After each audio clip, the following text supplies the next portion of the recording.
The night market on Arkansas smelled like metal rain and bruised fruit.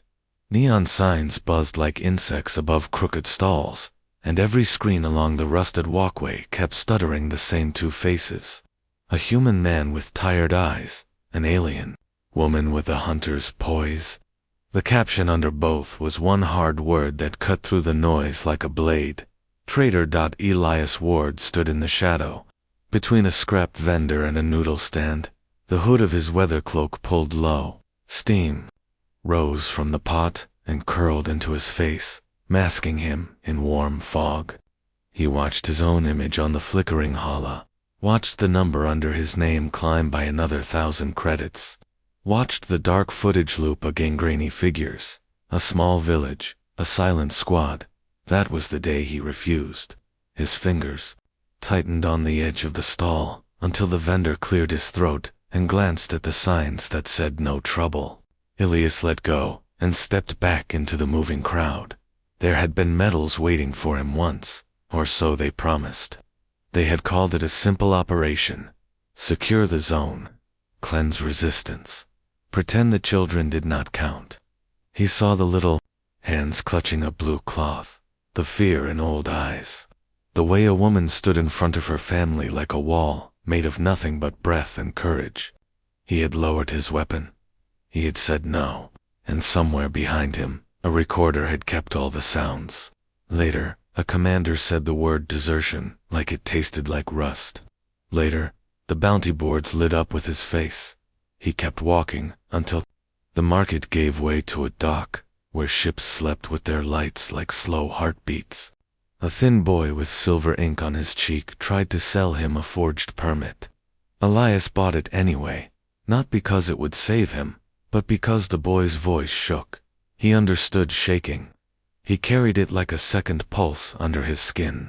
He carried, too, the quiet that followed orders he could not accept. In that quiet, the galaxy felt so large and so empty, and he filled it with the one thing that still made sense. He would not become the kind of man who burned a life to win a report. Across the same night, on a different world that turned its storms into electric lace, Niara valisses climbed a ridge of black glass. The wind came low and heavy, pressing her braids against the curve of her neck. She was taller than most humans, all lean power and steady grace, built for pursuit across wild plains and broken moons. Her clan had taught her to move like shadow, to speak only with truth, to take what the hunt demanded. They gave her a name that meant sure arrow, and a mask that fit the angle of her cheekbones like a second face. They gave her laws older than starlight. Then, they gave her a camp of prisoners and an order. She remembered the heat of the tent and the commander's ring tapping the table. He told her, blood had to wash shame, and numbers had to match, and mercy belonged to the weak. She saw the human soldiers in their bonds, saw the way one of them shifted slightly to shield, another reflex instinct, an old promise in the bones. She cut their ties and pointed them toward the canyon. She told them to run and not look back. The commander's ring fell silent. Later, they called her coward. Later, they took her crest and struck her name from the hunt ledger. Later, her image glowed on bounty screens across a dozen ports. A traitor draped in stormlight. She reached the ridge crest and looked down at the roadhouse that hugged the cliff.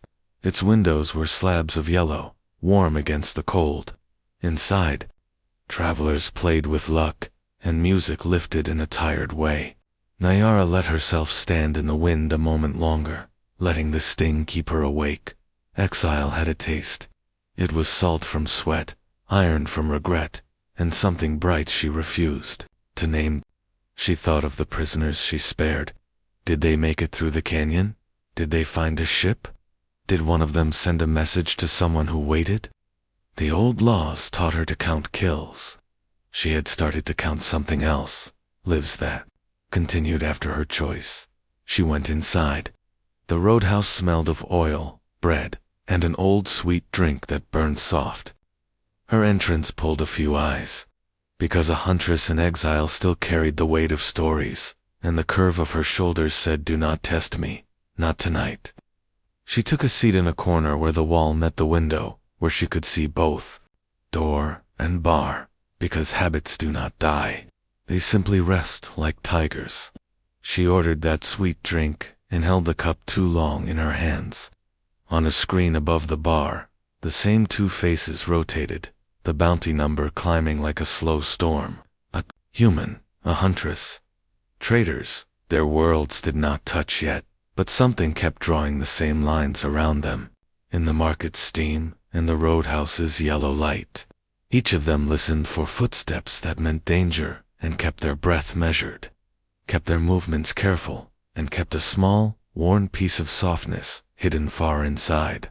Elias wore his softness as a memory of a woman pressing a blanket into his arms when he was a boy and saying, "Keep warm, even when the world is not."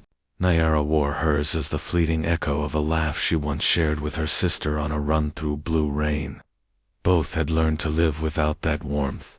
Both had not forgotten it. In the seedy corners of space, betrayal had a simple economy. Someone starved, someone paid, someone pointed a gun with a hand that preferred to hold a spoon. Someone with a badge made a call, then sat down to dinner.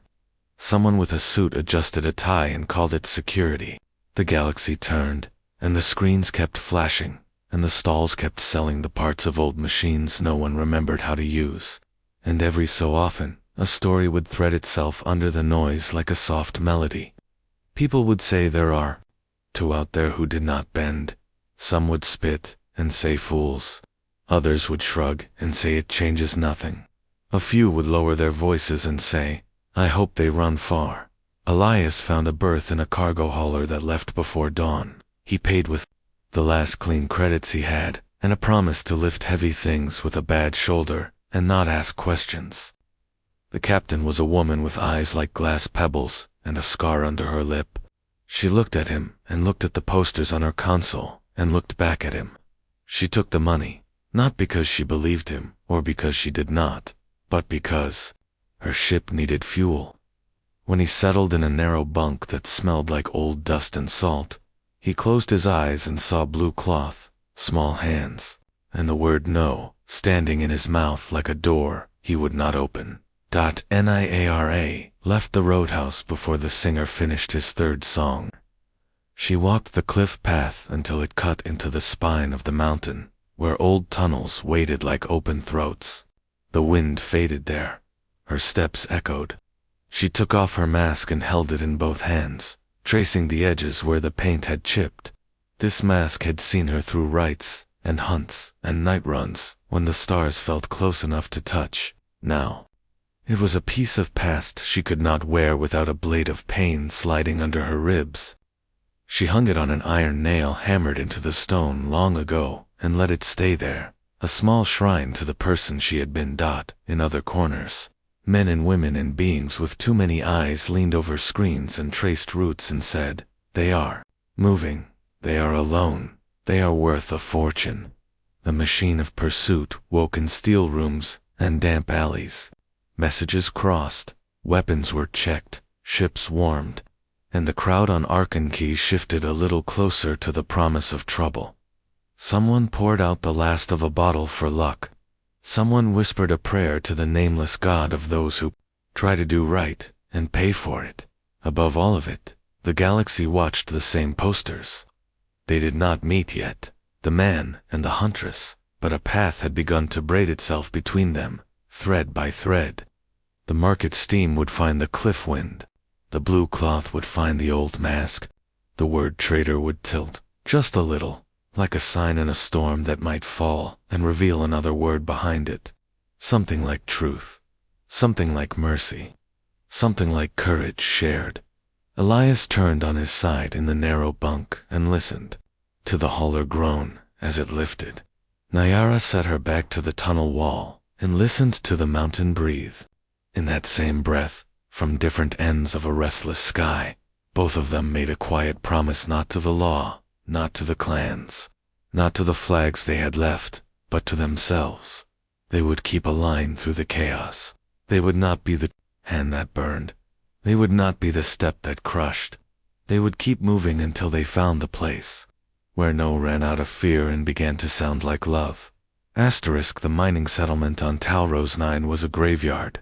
Towers of rust leaned against each other like drunk giants, and the dust storms moved with the sound of teeth grinding. Elias Ward walked between abandoned conveyors, rifle slung across his back, breathing through the filter of a mask that smelled of salt and old sweat. His boots left tracks in ash that no wind seemed able to erase. He was running low on food, on luck, on belief. He had found the settlement on a stolen nav chart and thought maybe he could scavenge power cells, maybe water recyclers. Instead, he found silence, broken only by the occasional groan of metal shifting under forgotten weight. He stopped at the mouth of a half-collapsed tunnel and pulled out a dented canteen. As he drank, a sound reached him, a scrape, soft but deliberate. Instinct made him lower the canteen and reach for the sidearm at his hip. The scrape came again, closer now, sliding over stone. He crouched, eyes narrowing behind the visor of his mask. Out from the shadows stepped a figure, tall, taller than any human.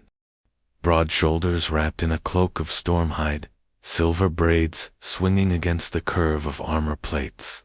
Eyes that burned a molten amber caught the faint light. The sight froze his blood for a heartbeat. He knew her face from bounty screens. Niara Valiss, the Huntress. She recognized him too. Her gaze flicked over his stance, the line of his jaw, the scar that cut across his brow. Elias Ward, human commando turned deserter. Their images had rotated together for weeks, paired like cursed constellations. Both drew weapons in the same breath. Her spear slid from its harness with a hiss of unfolding steel, while his sidearm leveled at her chest. They stood in that broken tunnel, two fugitives with the galaxy screaming for their heads, staring down each other's barrels. "Back away," Elias said, voice low, steady but carrying the edge of a man ready to break bones. "You are on my ground," Niara answered, her accent carrying the roll of distant thunder. "Step aside, human." He almost laughed dry, humorless. "Your ground looks abandoned to me." "Still mine," she said, circling with the spear poised. Every line of her body a threat and a warning. For a long moment they measured each other. Soldier versus Huntress. Deserter versus exile. His finger tightened on the trigger. Her grip flexed on the shaft of her weapon. Then the storm broke. Shadows detached from the high beams above. Mercenaries. 5, maybe 6, drawn by the promise of twin bounties. Their laughter was sharp as glass. Weapons gleamed in the half-light. Well, one of them sneered, dropping from a platform with a rifle slung. "Look at this. The board's golden pair. 1 contract, 2 prizes. We'll be drinking royal tonight." Niara's spear turned toward the newcomers. Elias shifted to cover her flank without thinking, movements honed by a lifetime of combat. It struck him even in the heat of the moment, instinct had made him stand, back to back with her. The fight cracked open like thunder. Shots ricocheted. Dust exploded into choking clouds. Elias dropped one merc with a precise shot through the throat, spun, fired again. Niara moved like a storm-given flesh, spear whirling, cutting arcs of light through the merc. Her roar sent one merc stumbling before she gutted him clean. But there were too many. Grenades clattered, beams collapsed, fire spat across the ruin. Elias dove behind a slab of metal, chest heaving. He saw her stagger under a pulse blast, armor sparking. Without thinking, he vaulted from cover, dragged her down with him. Their faces were inches apart, breaths ragged, eyes locked. Suspicion still burned, but another fire smoldered there to recognition, maybe even understanding. "You fight with skill," Niara said, her voice rough as stone. "You fight like you mean it," he answered. Together they surged up again, carving through the last of the mercs. When silence finally returned, the tunnel smelled of ozone and blood. Bodhi's lay cooling in the dust. Niara leaned on her spear, chest rising and falling. Elias wiped grime from his brow, the weight of his sidearm heavy in his hand. For the first time, they did not point weapons at each other. The storm outside howled, rattling the rusted bones of the settlement. Above, more ships could come at any time. Their posters would keep calling hunters like moths to fire. Elias broke the silence first. "We can't stay here. More will come." Niara studied him for a long moment, then gave a single nod. "We move together. For now. For now," he echoed, though a part of him knew the line had already blurred as they walked side by side out of the ruin. Shadows stretched long in the ash. Somewhere in the distance, a transmitter flickered, sending out the image of their faces again. Wanted, one human, one huntress, but in that broken place, among ruins and blood and the echo of shared breath, the word wanted took on a different meaning. The stolen freighter creaked like an old animal in pain as it cut across the void. Its engine stuttered on every third pulse, coughing trails of orange fire. Elias Ward sat in the cockpit, one boot braced on the console, eyes scanning the radar that bloomed with too much static. Niara valiss stood behind him, silent as a shadow, her height nearly brushing the ceiling. Every now and then, the hum of the engines caught in her chest plate like a low growl. They had stolen the freighter hours after the fight in the mining settlement. It had been the only ship still fueled enough to fly, abandoned by smugglers too afraid of the dust storms. Now it carried 2 fugitives through black space, both hunted, both restless. Neither spoke for a long time. Silence was safer. Silence hid the tremor of mistrust that still lingered in their veins. But silence, stretched thin enough, can break sharper than sound. "You killed clean," Niara said at last, her voice quiet but carrying weight. "No waste, no cruelty." Elias didn't turn. He stared at the endless dark. "Never cared for. Cruelty only makes enemies where you don't need them." "You already have enemies," she said. "So do you." Their eyes met in the reflection on the glass. Hers burned, amber and alive, a storm caught in gold. His were cold but steady, blue-threaded with exhaustion. 2 faces tied together not by choice, but by the galaxy's thirst for blood. Suddenly, the console screamed. Red lights bled across the panels. A new contact burned on the radar. "Fast, sharp, hunting. Bounty craft," Elias muttered, shoving controls forward. "Small, quick. They'll gut us if they catch up." Niara's spear hissed as she unfolded it, though there was nothing to stab in open space. "Then we do not let them." The freighter jolted hard. Outside, stars bent into streaks as Elias forced the engine past safe limits. Alarms wailed, plating shook. The bounty ship closed, its guns warming like suns in miniature. The first volley hit metal screamed, panels exploded in sparks. Elias cursed, hands flying across controls. Niara braced behind him, holding the roof as gravity faltered. "We're not gonna make it clean," Elias said through clenched teeth. "Then make it dirty," Niara growled. He slammed a lever, cut power to half the thrusters, spun the freighter into a broken roll. The bounty ship overshot, gliding too close. Niara didn't wait. She yanked the pulse cannon from the wall, swung the hatch open, and fired into the void. The recoil threw her back, but the blast tore across the bounty ship's flank, shattering one of its wings.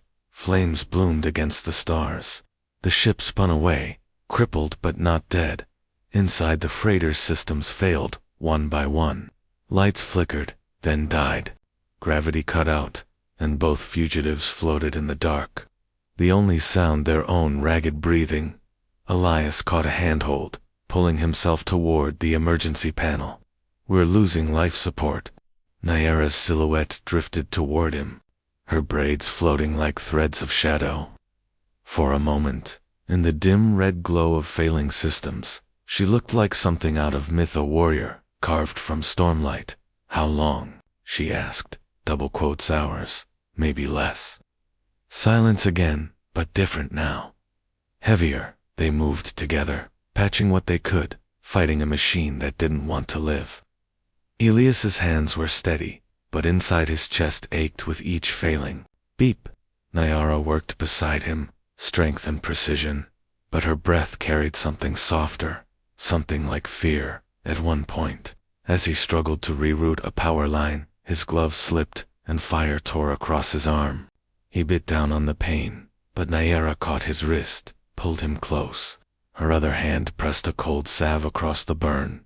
Their faces were close in the dim light, too close. He smelled the storm hide on her, sharp and wild. She smelled the salt and grit of him, human and stubborn. Why did you spare them? Elias asked quietly. The prisoners, her eyes flicked down, then back. Because I saw one shield another, and I remembered my sister doing the same for me. No war can erase that.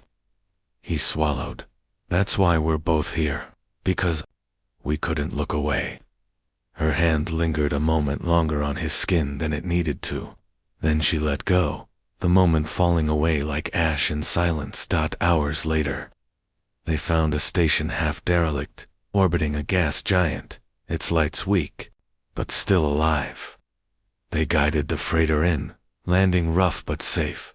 Inside the station, corridors stretched empty. Dust floated in beams of old light. Somewhere deep within, power still hummed. They moved cautiously, weapons ready. A noise echoed a metallic clatter. Then voices, low and cruel. Scavengers, Elias and Niara, pressed against the wall, breath slow. The voices grew closer, talking about the bounties, talking about the human and the Huntress, laughing about how easy it would be if they walked into the wrong corridor. Elias glanced at Niara. Suspicion was gone now. Only the silent agreement of hunted creatures remained. They raised their weapons together, and in that quiet before violence, their eyes met once more. No words, only the recognition that something larger than survival had begun to take root. The derelict station groaned as if the giant below pulled at its bones. Pipes hissed, lights sputtered, and every corridor smelled of rust and long-decayed oil. Elias Ward moved like a shadow against the wall, sidearm drawn, each step soundless, despite the metal beneath. Niara Valisses followed, taller, her spear folded and strapped across her back. But every sense sharp. They had heard the scavengers' voices. Now they hunted the hunters. In the silence, Elias's mind flicked back to the freighter, where niara had touched his burned arm, her voice steady when his pain had blurred the edges of thought. He had felt a warmth in her presence he hadn't known for years. A reminder that even in exile, someone could still see him. A noise cut through memory, the scrape of boots. Two scavengers appeared, rifles lazy in their hands. Elias crouched low, signaling with a finger. Niara's eyes narrowed. They moved as one. The fight lasted seconds. Elias grabbed one from behind, silencing him with a quick choke, lowering the body without a sound. Niara lunged at the other, the snap of her spear unfolding like thunder. The blade pressed against the man's throat before he could cry out. She leaned close, amber eyes burning into his. How many? She whispered. The scavenger stammered. 8, maybe 9 more, all waiting near the core. She glanced at Elias, who nodded once. Then she ended it clean. No waste, no cruelty. They moved deeper. The station's corridors grew hotter, buzzing with old power. Shadows crawled across the walls, as if a live dot. Suddenly, alarms erupted. Red light bled through the dark. Voices shouted. Boots thundered. The scavengers had found their dead. Gunfire tore the silence. Elias ducked behind a console, returning fire in controlled bursts. Niara leaped into the chaos, her spear spinning arcs of light, cutting down 2 men before they could reload. Her roar shook the corridor, echoing like a storm in metal canyons. A pulse blast struck Elias's side, throwing him against the wall. Pain flared white-hot, he gasped, vision swimming. He tried to push up, but his leg gave. Through blurred sight, he saw Niara surrounded, fighting like a storm-given flesh. But even she faltered under the weight of numbers. With what strength he had, Elias fired again, covering her flank. A scavenger dropped, then another. The last turned on him, gun raised. Before he could fire, Niara hurled her spear. It sang through the air, piercing the man's chest, pinning him to the wall. Silence fell again, broken only by the hiss of pipes and the crackle of failing lights. Niara rushed to Elias, kneeling at his side. She tore open the scorched fabric of his uniform, pressing her hand against the wound. Blood seeped hot between her fingers. "Stay awake," she ordered, her voice low but trembling at the edges. He tried to smile, lips pale. "You sound like my old sergeant." Her eyes flicked up, sharp. "Your sergeant did not care if you lived, I do." For a moment, the fight, the blood, the hunt, everything fell away. There was only the heat of her hand, the intensity in her gaze, the unspoken truth that had grown between them since the first time they stood back to dash back. She bound his wound with strips torn from her cloak, her touch firm but careful. When she finished, she sat beside him, her broad shoulders slumping as exhaustion pulled at her. "Why risk yourself?" Elias asked, voice rough. "Because exile is silence," she answered. "You are the first voice I have trusted since they cast me out." He let the words sink in. Something deep in his chest shifted, a knot loosening. He reached, fingers brushing her scarred hand. She didn't pull away. For a long time, they sat in the wrecked corridor. Two fugitives, surrounded by death and ruin, holding on to the fragile thread of connection that had been born in fire. But the station wasn't finished with them. A new sound rolled through the walls, a heavy thrum, deeper than any alarm. The core was waking, unstable. Sparks rained from the ceiling, the air growing hot. "Charged, Niara," single quotes as heads snapped toward the glow spilling from the far corridor. "The core will breach." Elias forced himself up, leaning on her. "Then we move." Together, they staggered toward the docking bay, the floor trembling under their boots. Behind them, explosions shook the corridors as the old power finally tore itself apart. Scavengers still alive screamed in panic, swallowed by fire and steel. They reached the bay just as the first shockwave hit, throwing them forward. Niara dragged Elias into the freighter, slamming the hatch shut. Engines screamed as they lifted off, fire chasing them into the void. From the cockpit, they watched the station collapse in on itself, a flower of flame blooming against the gas giant's pale light. Elias leaned back, sweat streaking his face, pain tightening every line. Niara's hand brushed his shoulder, steadying him. Their eyes met, and in that gaze burned something new. More than alliance, more than survival, suspicion had been burned away in blood and fire. What remained was trust, and under that trust, something dangerous, something undeniable. The freighter limped through the black like a wounded animal, hole scarred from the station's collapse. Elias sat strapped in the pilot chair, pale from blood loss, hands stiff on the controls. Niara stood behind him, her presence a steady anchor against the hum of failing systems. They had escaped, but not free. Everywhere their faces burned across holofeeds. Wanted, traitors, bounties higher than most warlords. Hunters would not stop, but something else had shifted. When the scavenger station burned, so did the last pieces of doubt between them. She had guarded his broken body with her own. He had covered her when the world collapsed. Trust had rooted deep, and with it grew something even more dangerous. Hope. They needed shelter, a place beyond the endless chase.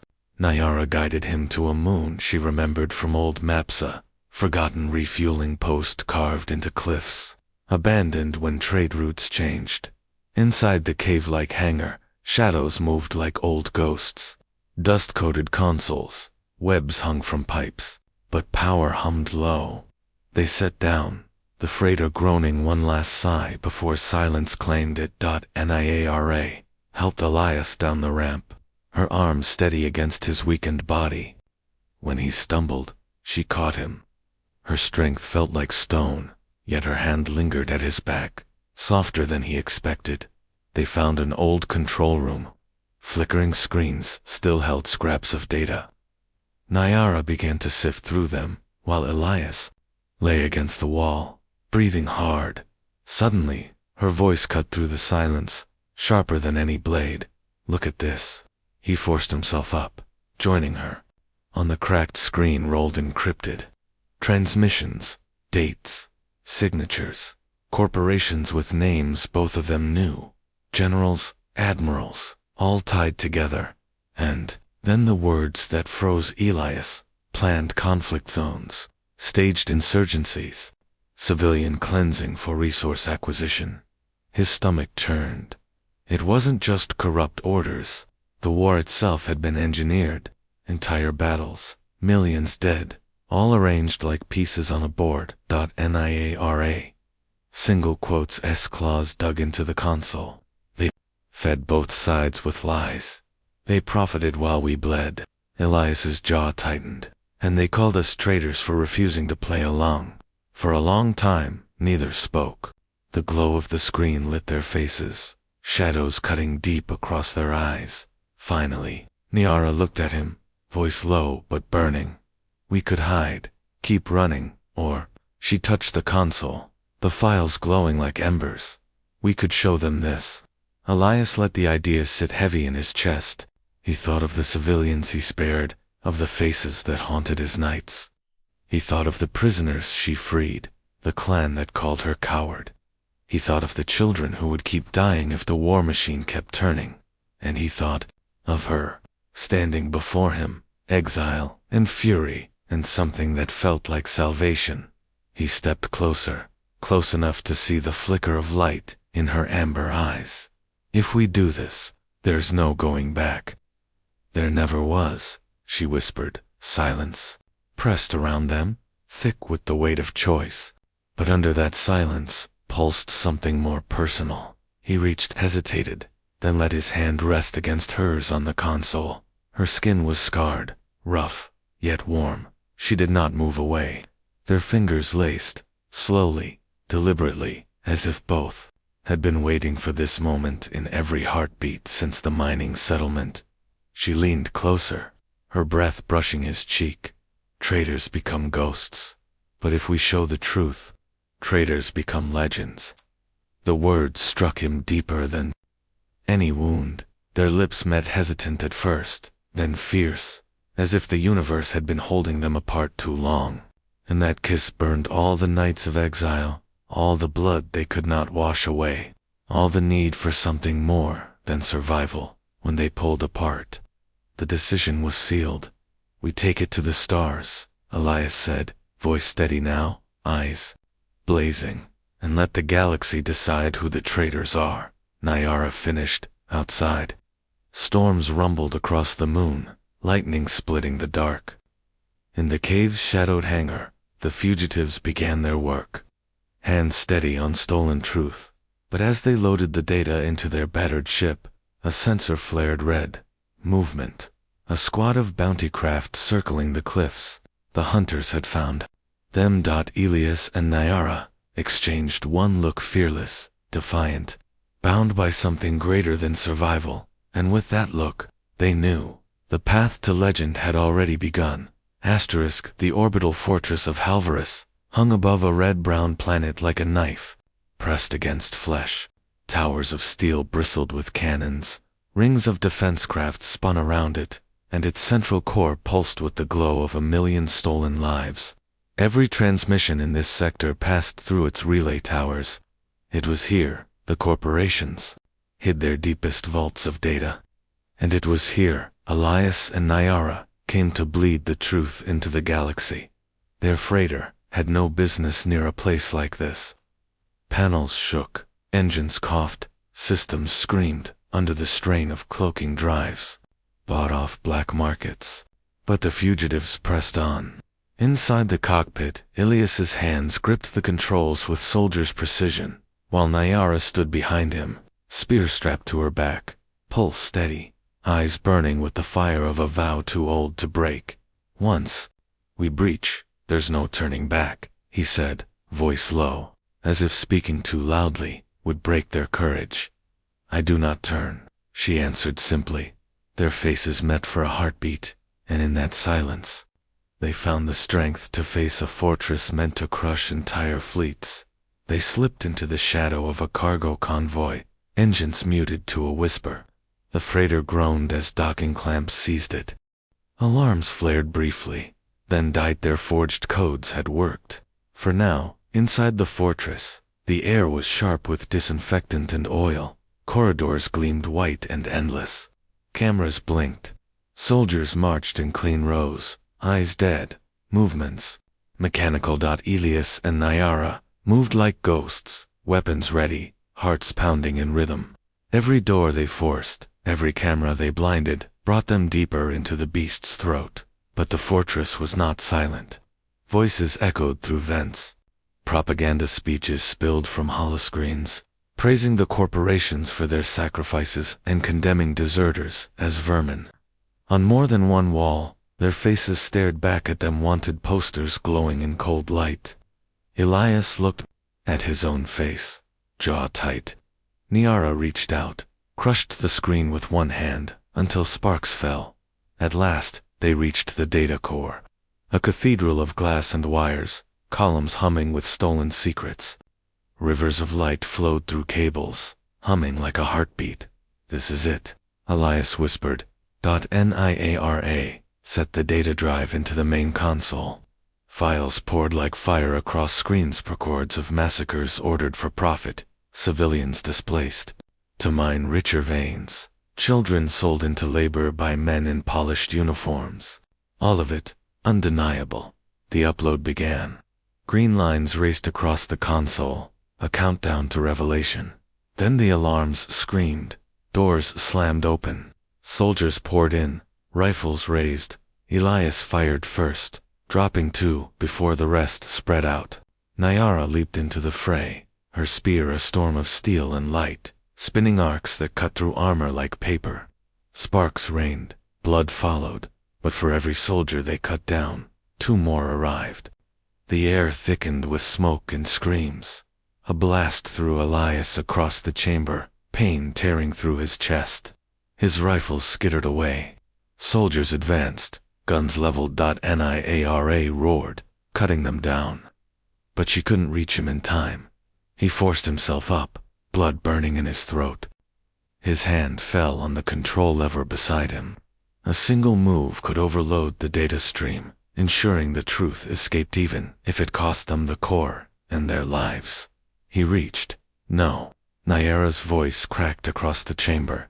She slammed into the soldiers, tore through them with savage strength, and in the smoke, dragged him back. Her arm wrapped around him, lifting him despite his weight. I won't leave you, she hissed. The countdown reached its final seconds. 5, 4, 3. She held him against her chest, blood soaking both their armor, as the last bar turned green. The galaxy saw. Every holoscreen, every console, every comms feed erupted with truth. Massacres, conspiracies, names, dates, blood debts, tallied in cold ink. Soldiers faltered, eyes wide. Even in the fortress, the tide shifted. Alarms screamed louder, signaling overload. The core was collapsing. Elias' single quotes' voice was weak but steady. We did it. Niara pressed her forehead to his, amber eyes blazing through tears she refused to shed. We are not finished yet. She dragged him through fire and ruin, corridors collapsing around them. Explosions tore steel apart, flames swallowed towers. They stumbled into their freighter, engines screaming as the fortress cracked and burned behind them, outside the viewport. The orbital giant split open, light spilling like blood into the void. And across the galaxy, rebels, civilians, soldiers too tired of lies rose with one voice. The fugitives were no longer only prey. They were symbols. Inside the cockpit, Niara tightened the straps around his wound, her hands shaking now that the battle was done. He caught her wrist, weak but firm. "You saved me," he whispered. "Always," she answered. For the first time, she let herself bend, pressing her lips against his brow, with a tenderness that shook them both more than any battlefield. The freighter limped into the dark, the galaxy ablaze with their names. The freighter drifted through fractured space, its hull charred, engines coughing like a dying beast. Inside, the lights flickered, shadows stretching across the cabin walls. Elias lay in the co-pilot chair, pale, bandages dark with blood, every breath a struggle. Niara piloted with one hand and steadied him with the other, as if her strength could hold him tethered to life. But outside, the galaxy had already changed. Every transmission tower, every marketplace hulla, every soldier's helmet feed now carried the truth they had released. Images of burning villages. Orders signed in cold ink. Credits transferred in the shadows of massacres. Entire populations erased for profit. And alongside the evidence, one symbol repeated, two faces, side by side. Elias Ward, human deserter.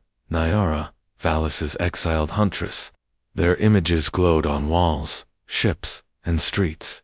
In the crowded alleys of broken worlds, children drew their shapes in chalk, their names whispered as prayers.